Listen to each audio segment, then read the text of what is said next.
Welcome to Sophia coaching centre. இன்னைக்கு PGTRB maths unit 1 அல்ஜிப்ராவில் next topic என்ன அப்படின்னா basis and dimension. So basis and dimension தெரிஞ்சுக்கிறதுக்கு முன்னாடி ஃபஸ்ட்டு லீனியர் காம்பினேஷன் என்ன அப்படின்னு பார்ப்போம். ஸோ லீனியர் காம்பினேஷன்னா என்ன அப்படின்னு சொன்னாக்கா alpha 1 v1 plus alpha 2 v2 plus alpha n plus and so on plus alpha n vn for each alpha வந்து எங்கேருந்து எடுக்கிறோம் அப்படின்னா ஃபீல்டில் that is alpha ங்கிறது scalar and v1 v2 and so on vnலாம் vectors belongs to v. So scalar and vectors வந்து காம்பினேஷனாக எழுதுகிறோம் இல்லையா, இதுதான் வந்து லீனியர் காம்பினேஷன் அப்படின்னு சொல்கிறோம். நெக்ஸ்ட்டு ஸ்பேன்னா என்ன அப்படின்னு சொன்னாக்கா எல் ஆஃப் எஸ் அப்படின்னு டினோட் பண்ணுவோம். ஸ்பேனுங்கிறது set of all linear combination. First வந்து லீனியர் காம்பினேஷன் எழுதணும் இல்லையா, இந்த செட் ஆஃப் ஆல் இதே மாதிரி நிறைய லீனியர் காம்பினேஷன் இருக்கு இல்லையா, அது எல்லாத்தையும் அதை சேர்த்தோம் அப்படின்னா அதுதான் வந்து linear span. That is L of எஸ்ங்கிறது என்ன அப்படின்னா set of all linear combinations தான் வந்து என்ன சொல்கிறாங்கன்னா லீனியர் ஸ்பேன். நெக்ஸ்ட் வந்து லீனியர் இண்டிபெண்ட். லீனியர் இண்டிபெண்ட்டுக்கு வந்து ஃபஸ்ட்டு மேட்ரிக்ஸ் ஃபார்மில் டிட்டர்மினன்ட் ஃபார்ம்லேயும் சொல்லலாம், இந்த மாதிரி லீனியர் காம்பினேஷனாகவும் சொல்லலாம். ஸோ ரெண்டு டெஃபினேஷன் இருக்குது, ரெண்டுமே வேணால் ஆப்போசிட்டாக இருக்கும். லீனியர் ஃபார்மில் சொல்லணும் அப்படின்னு சொல்லி லீனியர் காம்பினேஷனில் எழுதணும் அப்படின்னா alpha 1 v1 plus alpha 2 v2 plus and so on plus alpha n vn equal to 0 இருக்கணும். லீனியர் இண்டிபெண்ட்னா ஈச் ஆல்ஃபா ஈக்குவல் டு 0, எல்லா ஆல்ஃபாயுமே ஈக்குவல் டு 0 இருந்துச்சு அப்படின்னா ஸோ இந்த vectors v1 v2 and so on vn வந்து என்ன சொல்லிடலாம்னா லீனியர்லி independent set. ஓகேவா, linear combination equal to 0 and each alpha equal to 0, that is alpha 1 equal to 0, alpha 2 and so on alpha n எல்லாமே 0 இருந்துச்சுன்னா இந்த v1 v2 and so on vn வந்து என்ன சொல்லிடலாம்னா linearly independent set அப்படின்னு சொல்லுவோம். அதே linearly dependent அப்படின்னா linear combination equal to 0 but at least one alpha not equal to 0. இதில் உள்ள ஆல்ஃபா ஒன்னோ ஏதோ ஒரு ஆல்ஃபா 2ஓ இல்லாட்டி ஆல்ஃபா 3 இல்லாட்டி ஆல் ஆல்ஃபா வந்து நாட் ஈக்குவல் டு 0 இருந்துச்சு அப்படின்னா v1 v2 and so on vn வந்து என்ன சொல்லிடலாம்னா linearly dependent combination. Linear combination equal to 0 at least ஒரு ஆல்ஃபா வந்து நாட் ஈக்குவல் டு 0 இருந்தால் கூட நம்ம வந்து சொல்லிடுவோம் அந்த செட்டை வந்து v1 v2 and so on vn வந்து என்ன சொல்லுவோம்னா linearly dependent. ஓகே, நெக்ஸ்ட் வந்து finite dimensional. finite dimensional v equal to l of s. l of s என்ன பார்த்தோம், set of all linear combinations தான் l of s சொன்னோம் இல்லையா. So l of s வந்து எதுக்கு ஈக்குவலாக இருக்குது, வெக்டர் ஸ்பேஸ்க்கு ஈக்குவலாக இருந்துச்சு அப்படின்னு சொன்னாக்கா அந்த v வந்து என்ன சொல்லுவாங்கன்னா finite dimensional. ஓகே, நெக்ஸ்ட்டு தான் பேசிஸோட டெஃபினேஷன் பார்க்க போகிறோம். பேசிஸ் டெஃபினேஷன் பாருங்கள், a subset s of a vector space v is set called a basis of v. vலேருந்து ஒரு சப்செட் இருக்கிறோம், அதை எப்போ பேசிஸ்னு சொல்லுவோம் அப்படின்னா s contains a linearly independent vectors and v equal to l of s. அந்த subset s வந்து ரெண்டு கண்டிஷனை சாட்டிஸ்ஃபை பண்ணும். ஒன்று அது லீனியர்லி இண்டிபெண்ட்டாக இருக்கணும் அண்ட் தென் ஃபைனைட் டைமென்ஷனாக இருக்கணும், that is v equal to l of s. இந்த ரெண்டு கண்டிஷனையும் சாட்டிஸ்ஃபை பண்ணிச்சு அப்படின்னா அந்த சப்செட்டை வந்து நம்ம என்ன சொல்லிடலாம்னா பேசிஸ் அப்படின்னு சொல்லலாம். Basis means linearly independent and finite dimension. Okay, next பாருங்க ஒரு result. The basis of a vector space V is not unique. அதாவது வெக்டர் ஸ்பேஸ்க்கு நிறைய பேசிஸ் இருக்கலாம், இது வந்து யூனிக் கிடையாது. We find so many basis for a given vector space but the number of elements in any basis is same. So vector ஸ்பேஸில் வந்து நிறைய பேசிஸ் இருக்கும், பட் ஒரு பேசிஸில் வந்து 5 எலமெண்ட்ஸ் இருந்துச்சு அப்படின்னா கண்டிப்பாக எல்லா பேசிஸ்லையுமே வந்து 5 எலமெண்ட்ஸ் தான் இருக்கும். அதை தான் இங்கே சொல்லியிருக்காங்க. த நம்பர் ஆஃப் எலிமெண்ட்ஸ் வந்து என்ன அப்படின்னாக்கா இனி எனி பேசிஸ் வந்து சேமாக தான் இருக்கும். ஓகேவா, ஆனால் பேசிஸ் வந்து நிறையா இருக்கும் வெக்டர் ஸ்பேஸில். Next dimension of a vector space அப்படின்னா the number of elements in any basis is called dimension of a vector space. ஒரு வெக்டர் ஸ்பேஸோட டைமென்ஷன்னா என்ன அப்படின்னு சொன்னாக்கா அதில் உள்ள பேசிஸில் எவ்வளோ நம்பர் ஆஃப் எலமெண்ட்ஸ் இருக்குது அதுதான் வந்து அதோட டைமென்ஷன், வெக்டர் ஸ்பேஸோட டைமென்ஷன். ஓகேவா, ஃபஸ்ட்டு ஒரு ரிசல்ட் கொடுத்துருக்காங்க பாருங்கள். எல் ஆஃப் எஸ்னா என்ன பார்த்தோம், லீனியர் ஸ்பேன் சொன்னோம் இல்லையா. L of S is a subspace of V. Suppose L of S equal to வினா என்ன சொன்னோம், ஃபைனைட் டைமென்ஷனல் சொன்னோம் இல்லையா. ஸோ எல் ஆஃப் எஸ் வந்து எப்போதுமே வந்து என்ன இருக்கும், விக்கு வந்து சப்ஸ்பேஸாக இருக்கும். இஃப் எஸ் கண்டைன்ட் இன் டீயாக இருந்ததுன்னா L of S contained in L of T. இதெல்லாம் வந்து ரிசம். L of S union T வந்து எப்படி எழுதியிருக்காங்க, equal to L of S plus L of T. ஓகேவா, யூனியன் கிடையாது, இங்கே யூனியன் வந்துச்சுன்னா இங்கே என்ன வருது, plus L of T. And then L of S எப்படி எழுதலாம்னா L of S. Okay, and then third result பாருங்கள். If v1 v2 and so on vn is a basis over f, over a field f and if W1, W2 and so on Wm in V are linearly independent over V, then M less than or equal to N. So என்ன கொடுத்துருக்காங்க, Vn வரைக்கும் எடுத்துருக்கிறது வந்து பேசிஸ்னு எடுத்துருக்கோம். பேசிஸ்னால் நமக்கு என்ன தெரியும், linearly இண்டிபெண்ட்டாகவும் இருக்கணும், finite டைமென்ஷனாகவும் இருக்கும். ஸோ பேசிஸ் தான் வந்து என்ன பிகராக இருக்கும். And if W1, W2 and so on Wm வந்து லீனியர்லி இண்டிபெண்ட்டாக மட்டும்தான் இருக்குது. ஸோ என் தான் வந்து கிரேட்டராக இருக்கும். அதை தான் இங்கே சொல்லியிருக்காங்க. M is less than or equal to n அப்படின்னா என்ன, என் வந்து பேசிஸ், எம் வந்து லீனியர்லி இண்டிபெண்ட்டாக மட்டும்தான் இருக்குது. So M less than or equal to n.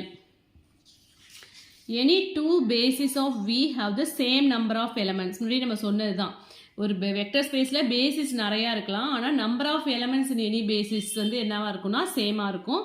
So அதுதான் இங்கே சொல்லியிருக்காங்க. ரெண்டு பேசிஸ் எடுத்துட்டோம் வெக்டர் ஸ்பேஸ்லனா அதில் உள்ள நம்பர் ஆஃப் எலமெண்ட்ஸ் வந்து என்னவாக இருக்கும்னா ஈக்குவலாக தான் இருக்கும். And then F power N is isomorphic to F power எம்மா இருந்ததுன்னா தென் நம்ம என்ன எழுதிக்கலாம், N equal to M. So if and only if condition இது, என் ஈக்குவல் டு எம்மா இருந்ததுன்னா F power N is isomorphic to F power M கொடுத்துருக்காங்க பாருங்கள். The vectors 1, 0, 0, 0, 1, 0 and 0, 0, 1 are linearly independent. So இது வந்து டிட்டர்மினன்ட் ஃபார்மில், இது முன்னாடி வந்து லீனியர் காம்பினேஷனில் சொன்னோம் இல்லையா, அது வந்து டிட்டர்மினன்ட் ஃபார்மில் லீனியர்லி இண்டிபெண்டன்ட் பார்க்கலாம். ஸோ டிட்டர்மினன்ட்ல எதுனா 1, 0, 0, 0, 1, 0, டிட்டர்மினன்ட் வேல்யூ என்ன வரும் 1. So determinant value not equal to 0ன்னு வந்துச்சுன்னா அது வந்து என்ன அப்படிச்சுனாக்கா லீனியர்லி இண்டிபெண்ட். லீனியர் காம்பினேஷன் படி எழுதும்போது என்ன சொன்னோம், linear combination equal to 0, each alpha equal to 0வாக இருந்துச்சுன்னா அது வந்து லீனியர்லி இண்டிபெண்டன்ட் சொன்னோம். அதே டிட்டர்மினன்ட்ல என்ன சொல்கிறோம், determinant value not equal to 0ன்னு வந்துச்சு அப்படின்னா linearly independent. Suppose determinant value வந்து ஈக்குவல் டு 0ன்னு வந்துச்சுன்னா அது வந்து லீனியர்லி டிபெண்ட் அப்படின்னு சொல்லுவோம். ஸோ லீனியர் காம்பினேஷன் வச்சு சொல்லும்போது அதோட டெஃபினேஷன் வந்து ஈக்குவல் டு 0ன்னு வரும். அட்லீஸ்ட் 1 ஆல்ஃபா நாட் ஈக்குவல் டு 0வாக இருந்தாலும் லீனியர்லி டிபெண்ட் அப்படின்னு சொல்லுவோம். பட் டிட்டர்மினன்ட் வேல்யூ வந்து ஈக்குவல் டு 0ன்னு வந்துச்சுன்னா லீனியர்லி டிபெண்ட். ஓகேவா? ஸோ இது வந்து லீனியர் காம்பினேஷனில் தான் போட முடியும். So the vectors 1, 1, 0, 0, 0, 1, -1, 0 and 0, 0, 0, 3 in R⁴ are linearly independent இல்லையான்னு கேட்குறாங்க. ஸோ லீனியர் காம்பினேஷனில் எழுதிக்கலாமா, சம் ஸ்கேலர்ஸ் lambda 1 எடுத்திருக்கேன், lambda 1 into this plus lambda 2 into this plus lambda 3 into this. So உள்ள மல்டிப்ளை பண்ணால் என்ன வரும், lambda 1, lambda 1 இங்கே 0, 0 இருக்குது. அடுத்து நெக்ஸ்ட்டில் வந்து ஃபர்ஸ்ட் ஒன் 0 அப்படியே இருக்குது, 1ஓட மல்டிப்ளை பண்ணால் lambda 2 இங்கே மைனஸ் lambda 2ன்னு வந்துடும். அதே மாதிரி இங்கே lambda 3 இது 3 0 ஆகிடும். தேர்ட் ஒன் வந்து 3 into lambda 3 ஈக்குவல் டு 0, 0, 0. ஏன்னா எப்படி எடுப்போம், நம்ம லீனியர் காம்பினேஷன் ஈக்குவல் டு 0 தானே ஃபஸ்ட்டு செட் பண்ணுவோம். ஸோ ஃபஸ்ட்டு செட் பண்ணியாச்சு. ஃபர்ஸ்ட் ஒன் வந்து என்ன, lambda 1 ஈக்குவல் டு 0. இது ரெண்டத்தையும் கம்பேர் பண்ணுங்கள், lambda 1 equal to 0. Next one பாருங்கள் செகண்டில், ஏன்னா lambda 1 இருக்கிறதுல இங்கே எல்லாமே 0 தான் இருக்குது. ஸோ lambda 1 ப்ளஸ் 0 ப்ளஸ் 0 போட்டோம்னா lambda 1 தான் வரும். அதுதான் சொல்லியிருக்காங்க, lambda 1 ஈக்குவல் டு 0. அண்ட் செகண்டில் வந்து இங்கே lambda 1 இருக்குது ப்ளஸ் lambda 2 இங்கே 0 இருக்குது. So lambda 1 plus lambda 2 equal to 0. இந்த lambda 1 வேல்யூவை இதில் சப்ஸ்டியூட் பண்ணுறேன், 0ன்னு சப்ஸ்டியூட் பண்ணால் lambda 2 0. அண்ட் தென் தேர்ட் பிளேஸில் இங்கே என்ன இருக்குது, 0 இருக்குது, இங்கே minus lambda 2 plus 3 lambda 3 minus lambda 2 plus 3 lambda 3 equal to 0ன்னு வரும். lambda 2 0ன்னு கண்டுபிடிச்சிருக்கோம், அப்போ ஆட்டோமேட்டிக்காக 3 lambda 3 equal to 0. So lambda 3 equal to 0. So linear combination equal to 0ன்னு செட் பண்ணோம். ஈச் ஆல்ஃபா ஈக்குவல் டு 0ன்னு வந்துச்சுன்னா நம்ம என்ன சொல்லியிருக்கோம், லீனியர்லி இண்டிபெண்ட். ஸோ இங்கே எல்லா ஸ்கேலர்ஸுமே 0ன்னு தான் வருது. ஸோ இந்த வெக்டர்ஸ் வந்து என்ன அப்படின்னு சொன்னாக்கா linearly independent. Okay, next fourth some பாருங்க. The set S equal to 1, 0, 0, 0, 0, 1, 0, 1, 0, 1, 1, 1. இது வந்து என்னவா இருக்கும்னு சொல்கிறாங்க, லீனியர்லி டிபெண்டன்ட் செட்டு. இந்த சம் போட்டோம் இல்லையா ப்ரீவியஸ் சம், இதே மாடலில் இந்த சம் போட்டு பாருங்கள். டவுட்ஸ் எதுவும் இருந்துச்சு, வரல சம் வரல லீனியர்லி டிபெண்டன்ட் வரல அப்படின்னு சொன்னாக்கா கமெண்ட் செக்ஷனில் கமெண்ட் பண்ணுங்கள். நெக்ஸ்ட்டு ஃபிஃப்த்து சம்மும் சேம் தான், 1, 4, -2, -2, 1, 3 அண்ட் -4, 11, 5. இது வந்து டிட்டர்மினன்ட் ஃபார்ம்லேயே போடலாம். டிட்டர்மினன்ட் ஃபார்மில் போடும்போது ஈக்குவல் டு 0ன்னு வந்துச்சுன்னா அது வந்து என்ன சொல்லுவோம், லீனியர்லி டிபெண்டன்ட். ஸோ இந்த ரெண்டு சம் போட்டு பாருங்கள்.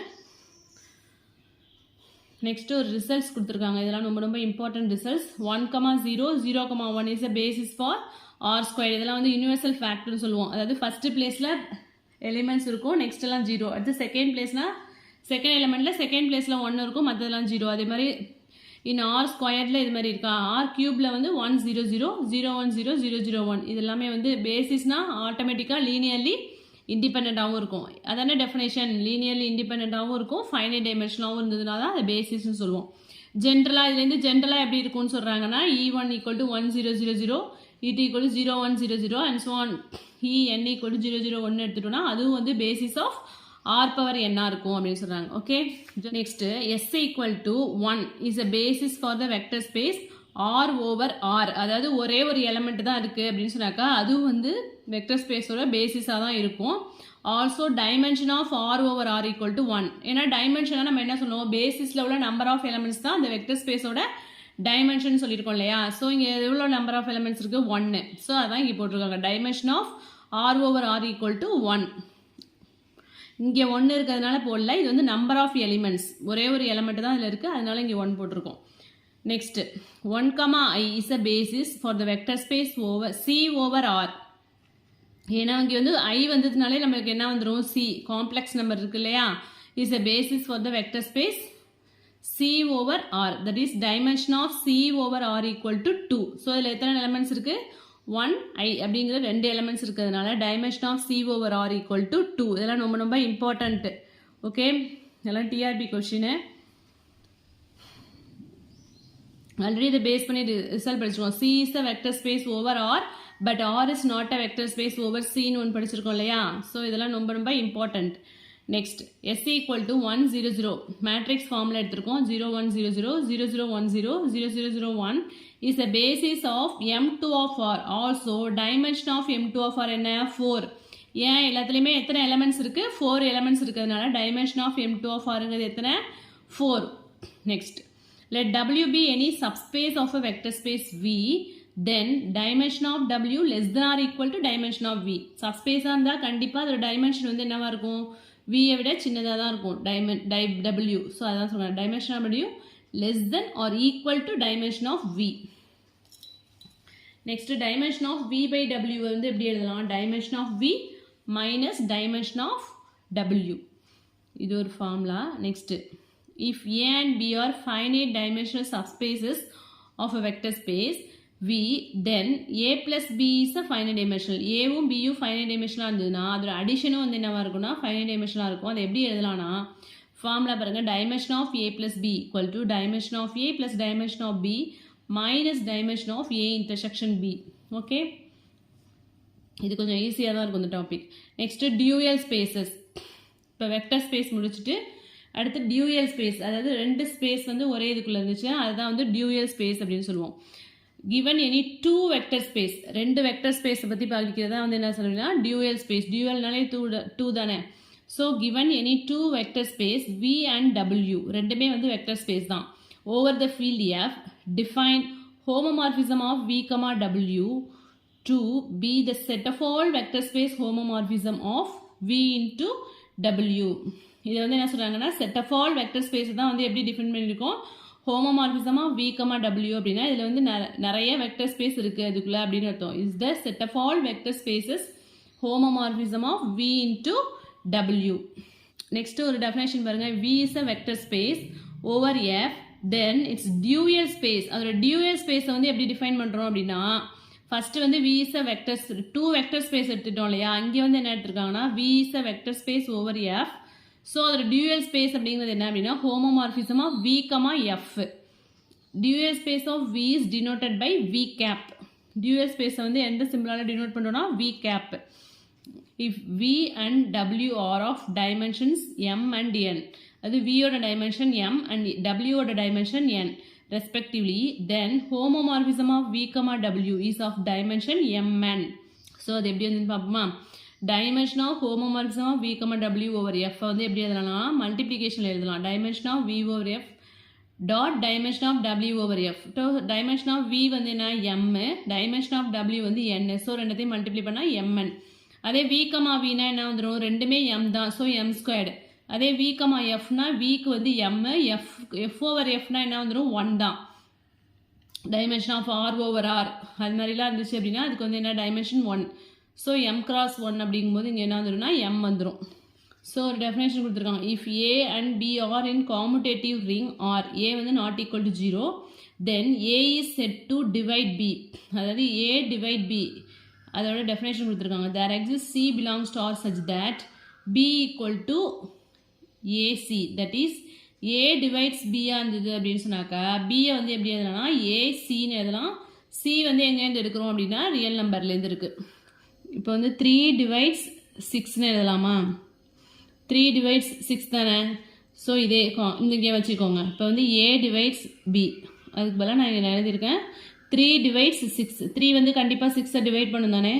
Okay, so B equal to AC. இப்போ Bங்கிறது என்ன 6 ஈக்குவல் டு ஏங்கிறது C. ஸோ இப்போ 3யோட எதை மல்டிப்ளை பண்ணால் நமக்கு 6 வரும்னா 2. B equal to AC. for some 2ங்கிறது என்ன 2 வந்து ஒரு ரியல் நம்பர் தான், அதுதான் இங்கே சொல்லியிருக்காங்க. ஸோ நம்ம சப்ஸ்டியூட் பண்ணி பார்க்கும்போது நம்ம இந்த கான்செப்ட் கரெக்டாக கிளியராக புரியும். அதே தான் இங்கேயும் வந்து if A divides B and B divides C, then A divides C. 2 divides 4 and இந்த 4 வந்து ஏதோ ஒரு நம்பரை டிவைட் பண்ணி எடுத்துக்கோம். 4 divides 8ன்னு எடுத்துட்டோம் அப்படின்னா 2 வந்து என்ன பண்ணும் 2 divides 8 கரெக்டாக. A divides Bக்கு பதிலாக 2 divides 4 and B divides Bனா 4 divides 8 implies A divides Cனா 2 divides 8 correct தானே. அதுதான் இங்கே கொடுத்துருக்காங்க. அதே மாதிரி A divides B and A divides C. A வந்து Bஐ டிவைட் பண்ணுது, Cஐ டிவைட் பண்ணுது அப்படின்னா அதோட அடிஷன், அதோட சப்ராக்ஷன். Bயோட B plus Cஐ டிவைட் பண்ணும், B minus Cஐயும் டிவைட் பண்ணும். அதுக்கு ஒரு எக்ஸாம்பிள் பார்த்தோம் அப்படின்னா 2 divides 8 and 2 divides 4. ஸோ 2 வந்து 8ஐயும் டிவைட் பண்ணுது, 4ஐயும் டிவைட் பண்ணுது. ஸோ 8 plus 4 எவ்வளோ 12. So 2 divides 12 also and 2 divides 8 minus 4 எவ்வளோ 4. அதை தான் இங்கே சொல்லியிருக்காங்க. Next if A divides B then A divides BX for all X belongs to R. அதாவது இப்போ 3 divides 9 எடுத்துக்கிறேன். So 3 also device 9 into 2. இங்கே எக்ஸுங்கிறது நான் 2ன்னு எடுத்துட்டோன்னா 3 divides 9 2s are 18 கரெக்டு தானே. அதை தான் இங்கே சொல்லியிருக்காங்க. நெக்ஸ்ட் வந்து கிரேட்டஸ்ட் காமன் டிவைசர். இது எல்லாமே வந்து ஸ்கூல் புக்லேயே இருக்குது, உங்களுக்கு 6th இருக்குது GCD எல்லாம். If A, B belongs to R then D belongs to R is said to be. 2 element வந்து ரியல் நம்பர்லேருந்து எடுத்துக்கிறோம். தென் Dங்கிற ஒரு எலமெண்ட்டை வந்து நம்ம GCDன்னு சொல்ல போகிறோம். Greatest common divisor of A and B. A and Bயோட கிரேட்டஸ்ட் காமன் டிவைஸ்னு எப்போ சொல்லணும்னா if denoted by D equal to A, B, D வந்து divides A and D divides B. So greatest common டிவைசர்னா D வந்து ஏவையும் டிவைட் பண்ணும், பிஐயும் divide பண்ணும். Suppose சிங்கிற ஒரு எலமெண்ட் வந்து ஏவையும் பிஐ டிவைட் பண்ணுச்சுன்னா கண்டிப்பாக சி வந்து எதை டிவைட் பண்ணும் அப்படின்னு சொன்னாக்க டிஏ டிவைட் பண்ணிடணும். ஸோ இங்கே வந்து கிரேட்டஸ்ட்டாக எது தான் இருக்கும் அப்படின்னு சொன்னாக்க டி தான் கிரேட்டஸ்ட். அதுக்காக தான் இந்த கண்டிஷன் சொல்லியிருக்காங்க. ஓகேவா. R be a Euclidean ring suppose that for all A, B, C belongs to R, A divides BC but A, B equal to 1. ஏவும் பியும் வந்து ரிலேட்டிவ்லி ப்ரைமாக இருக்குது. ரிலேட்டிவ்லி ப்ரைம்னா என்ன, அதோட GCD வந்து 1. அதாவது வேறு எந்த டிவைசஸுமே இருக்காது. ஏக்கும் பிக்கும் காமனாக எந்த டிவைசஸும் இல்லைன்னா தான் இது மாதிரி எழுதுவோம். தென் A divides C. இது ஒரு ரிசல்ட்டு. ஏக்கும் பிக்கும் வேறு எந்த காமன் டிவைஸரும் இல்லை, 1 மட்டும் தான் டிவைட் பண்ணுதுன்னா கண்டிப்பாக ஏ வந்து என்ன ஆகிடும் அப்படின்னு சொன்னாக்கா டிவைட்ஸ் சி. நெக்ஸ்ட்டு அசோசியேட்டிவ் அப்படின்னு ஒரு டெஃபினேஷன் கொடுத்துருக்காங்க. Let R be a commutative ring with unit element. 2 elements A and B in R is said to be associative. இப்போ தான் டெஃபினேஷன் வருது பாருங்க. If B equal to UA or A equal to BU where U is some unit in R.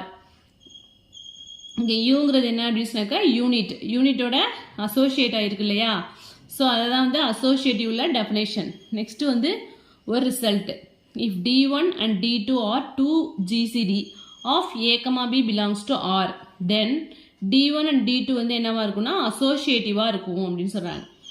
If A divides B and B divides Aவா இருந்ததுன்னா then A equal to எப்படி எழுதலாம்னா BU. Next வந்து prime element. Pi is said to be a prime element in R if whenever pi equal to AB then one of A or B is a unit in R. இதில் ஏதோ ஒன்று AO PO வந்து என்னவா இருக்கும் அப்படின்னு சொன்னாக்க யூனிட்டாக இருக்கும் அப்படின்னு சொல்கிறாங்க. ப்ரைம் எலமெண்ட்டுக்குள்ளே டெஃபினேஷன் இது. ஃபஸ்ட்டு ஒரு லெமா கொடுத்துருக்காங்க. பைங்கிறது என்ன சொன்னோம், prime element. By device AB implies by device at least one of A R B. By வந்து கண்டிப்பாக ஏவையோ இல்லாட்டி பிஏயோ டிவைட் பண்ணும். By device A1 A2 on AN implies pi divides at least one of A1 A2 on AN. Pi divides A plus or minus B implies pi divides A and pi divides B. So இதெல்லாம் வந்து சும்மா படிச்சுக்கோங்க. Next வந்து unique factorization theorem. என்ன இது பாருங்கள், கொஞ்சம் இம்பார்ட்டண்ட்டான theorem. Let R be a equivalent ring. Equivalent ring already definition சொல்லியிருக்கேன். Then every element in R is either a unit in R or it can be uniquely written as the product of a finite number of prime elements of R. இது வந்து என்ன தெரியுமா, ஒரு composite நம்பரை வந்து என்ன பண்ணுவோம், ப்ராடக்ட் ஆஃப் ப்ரைம்ஸாக எழுதுவோம் இல்லையா, அந்த கான்செப்டில் தான் எதுவும் வரும். Let R be a equivalent ring then every element in R. Equivalent ரிங்லேருந்து நம்ம எந்த எலமெண்ட் எடுத்தாலும் அது வந்து ஒன்று யூனிட்டாக இருக்கும். அப்படி இல்லைனா அதை வந்து எப்படி எழுதலாம் அப்படின்னு சொன்னாக்கா, product of finite number of prime எலமெண்ட்ஸாக எழுதலாம் அப்படின்னு சொல்கிறாங்க. அதான் வந்து unique factorization theorem. So next ஒரு லெமா கொடுத்துருக்கோம். The ideal A equal to generator A naught. Ideal வந்து இப்படி எழுதுகிறோம். இஸ் அ மேக்ஸிமல் ஐடியல்னு எப்போ சொல்லுவோம்னா, ஈக்குவல் மேக்ஸிமல் ஐடியல்னு எப்போ சொல்லுவோம்னா ஏவை, if and only if a not is a prime element of R. So வந்து ப்ரைம் எலமெண்ட்டாக இருந்துச்சு, ஜெனரேட் ஆனிச்சுனாலே அது வந்து மேக்ஸிமல் ஐடியல்னு ஆல்ரெடி வந்து படிச்சிருக்கோம். ஓகே, நெக்ஸ்ட் வந்து ரிசல்ட்ஸ் பாருங்கள். Let R be a commutative ring with unit element. எல்லாத்துலேயுமே இதே தான் எடுக்கிறோம். In which each ideal is a prime ideal, then R is a field. அதில் உள்ள எல்லா ஐடியலுமே ப்ரைம் ஐடியலாக இருந்துச்சுன்னா அதை வந்து என்ன சொல்லிடலாம், ஃபீல்டு அப்படின்னு சொல்லிடலாம். Okay, next let G be a group of order 72. That is order of G வந்து எப்படி எழுதுறாங்கன்னா 2^3 into 3 square. That is இதுக்கு LCM எடுத்து போட்டிங்கன்னா இதே தான் வரும். 2 வந்து 2 power cube என்ன வரும், 8 into 9, 8 9s are 72 வந்துருச்சா. Then G has either one 3 silo subgroup or one 4 silo subgroup. Gங்கிற ஒரு குரூப் இருக்கு, அதோட ஆர்டர் வந்து 72. ஸோ அதுக்கு வந்து எல்சிஎம் கண்டுபிடிச்சோன்னா 2 cube into 3 ஸ்கொயர்னு எழுதுவோமா. ஸோ ஜியில் வந்து என்ன இருக்கணும், எய்தர் 1 3 சைலோ சப் குரூப் இருக்கும், அப்படி இல்லைன்னா 1 4 சைலோ சப் குரூப் இருக்கும் அப்படின்னு சொல்கிறாங்க. நெக்ஸ்ட் ரிசல்ட் பாருங்க. Any group of order 72 is not a simple group. Already simple group definition சொல்லியிருக்கேன். A group is said to be simple if it has no non-trivial normal subgroup. ஒரு குரூப்பை வந்து எப்போ சிம்பிள்னு சொல்லுவோம் அப்படின்னு சொன்னாக்கா அதில் வந்து என்ன இருக்காதுன்னா நான்-ட்ரிவியல் நார்மல் சப்குரூப்பாக இல்லைன்னா அதுதான் வந்து என்ன சொல்லுவோம்னா சிம்பிள் குரூப்னு சொல்லுவோம். ஒரு குரூப்போட ஆர்டர் வந்து 72 இருந்ததுன்னா அது வந்து என்னவா இருக்காது அப்படின்னா, ஒரு குரூப்போட ஆர்டர் 72 இருந்ததுன்னா அது வந்து கண்டிப்பாக சிம்பிள் குரூப்பாக இருக்காது. நெக்ஸ்ட் வந்து காமுடேட்டர் சப்குரூப். காமுடேட்டர் சப்குரூப்போட சிம்பிள் என்ன அப்படின்னா யூ கேப் அப்படி இல்லைன்னா ஜி டேஷ் அப்படின்னு சொன்னோம்னா அதுதான் வந்து காமுடேட்டர் சப்குரூப். எப்படி எழுதுறோம் பாருங்க, XY X inverse Y inverse such that X, Y belongs to G is defined as commutator subgroup of G. எப்படி டிஃபைன் பண்ணிருக்கோம், எக்ஸோட இன்வெர்ஸ் இங்கே இருக்குது, ஒய்யோட இன்வெர்ஸ் இருக்குது, such that XY எதுலேருந்து எடுக்கிறோம்னா ஜிலேருந்து எடுக்கிறோம். காமுடேட்டர் சப்குரூப் வந்து என்ன அப்படின்னாக்கா இஸ் ஆல்வேஸ் நார்மல் சப்குரூப்பாக இருக்கும். இதெல்லாம் வந்து ரிசல்ட் எல்லாம் கேட்பாங்க. G dash is a normal subgroup of G and G by G dash is always abelian. இதெல்லாம் வந்து படிச்சுக்கோங்க. இது எல்லாத்துக்குமே ப்ரூஃப் இருக்குது. உங்களுக்கு வந்து ஜஸ்ட் ஸ்டேட்மெண்ட் தான் ரொம்ப முக்கியம். நெக்ஸ்ட் வந்து சால்வபிள். இப்போ காமுடேட்டர் சப்குரூப் பார்த்தோம் இல்லையா, அதுக்கு வந்து சால்வபிள் அப்படின்னா என்னென்னா G is solvable if and only if G power K equal to E for some K greater or equal to 1. That is G power 1 equal to E. G squared equal to E. அது மாதிரி வந்துச்சுன்னா ஜியை வந்து நம்ம என்ன சொல்லுவோம்னா, ஈங்கிறது identity element தான், ஜியை வந்து solvable அப்படின்னு சொல்லலாம். சால்வபிள் பேஸ் பண்ணி என்னென்ன கொடுத்துருக்காங்க பாருங்கள். எவ்ரி எபிலியன் குரூப் வந்து என்னவா இருக்கும், சால்வபிளாக இருக்கும். அதேமாதிரி subgroup of a solvable group is solvable. Sn is non solvable for n greater or equal to 5. ஆல்ரெடி Sn is non abelian for n greater or equal to 3ன்னு ஒன்று படிச்சிருக்கோம் இல்லையா. ஸோ இங்கே வந்து என்ன சொல்கிறாங்கன்னா Sn is non solvable for n greater than or equal to 5. அப்போ S1 S2 S3 S4லாம் வந்து என்னவா இருக்கும், சால்வபிளாக இருக்கும். இது ஆல்ரெடி நம்ம பார்த்த தியரம் தான். ஸோ இதில் எதுவும் டவுட்ஸ் இருந்துச்சு அப்படின்னா கமெண்ட் செக்ஷனில் கமெண்ட் பண்ணுங்கள். என் வீடியோ பிடிச்சிருந்தா லைக் பண்ணுங்கள், ஷேர் பண்ணுங்கள், சப்ஸ்கிரைப் பண்ணுங்கள். நெக்ஸ்ட்டு கான்செப்ட் பாலினாமியல் ரிங்ஸ் வந்து நெக்ஸ்ட் வீடியோவில் பார்க்கலாம். தேங்க்யூ.